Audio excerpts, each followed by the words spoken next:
Surely if you were to organise a social media campaign to greenwash and boost the PR of a country hosting a climate summit, you'd at least try and hide the fact your posts are coming from fake bot accounts. So a small army of social media accounts were spotted by Professor Mark Owen-Jones, a researcher on disinformation and deception in the Middle East, posting positive PR on Twitter and Medium about the UN's Cop28 Climate Summit set to be hosted by the United Arab Emirates in November this year. The accounts, however, all seem to be of fake people and are suspected to be an organised collective campaign. But why is this a big deal? Well, to start off with, the UAE, one of the world's largest oil producers, hosting a climate summit has already drawn a lot of criticism, not only from environmental activists, but US and EU lawmakers who have demanded the removal of the Cop28 president, Sultan Al-Jaber, who's ironically also the CEO of the Abu Dhabi National Oil Company. A French member of the European Parliament recently compared Jaber's appointment as Cop28 president to having a tobacco multinational company overseeing the work of the World Health Organization. So back to those fake accounts, they all seem to have a few main things in common: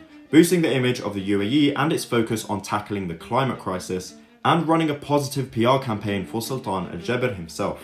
The accounts also posted ideas pushing known UAE foreign policy agendas and regional interests. A lot of the accounts even quote tweeted and responded to UAE government posts. The efforts involved at least 100 fake accounts and 30,000 tweets, many of which have since been suspended. And of course, it's not hard to see why the accounts were said to be fake. Some used clearly AI-generated images as profile pictures, not even bothering to crop out that this image is not real text. And collectively, their messaging and posts were all quite uncreatively similar and posted in sync. Professor Jones pointed out that along with the suspicious pictures, some of the accounts have fleshed out bios that include locations somewhere in the UAE and claim to belong to respectable organizations like Human Rights Watch, Amnesty International, Windows, and even NASA.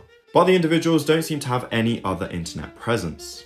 We reached out to the Cop28 team but didn't receive a comment in time. Meanwhile, a Cop28 spokesperson said these comments are generated by outside actors unconnected to Cop28 and are clearly designed to discredit Cop28 and the climate process. But Mark Owen-Jones refers to this as astroturfing. I know there's a lot of new terms these days, but astroturfing is the use of fake grassroots efforts to try and influence public opinion, usually funded by corporations or big political entities. These accounts boosting Cop28 and the UAE also come alongside accusations of greenwashing, with Sultan Al-Jaber's team having been found to have edited Wikipedia pages to say he is precisely the kind of ally the climate movement needs. Of course, this isn't the first time the UAE or other countries in the region have been found to carry out organised campaigns with social media accounts. For instance, the case of Saud Al-Qahtani, a close aide to the Saudi Crown Prince Mohammed bin Salman. Al-Qahtani was nicknamed Lord of the Flies for his alleged control of thousands of fake Twitter accounts pushing pro-Saudi narratives. So what do you think of those fake social media accounts and their posts?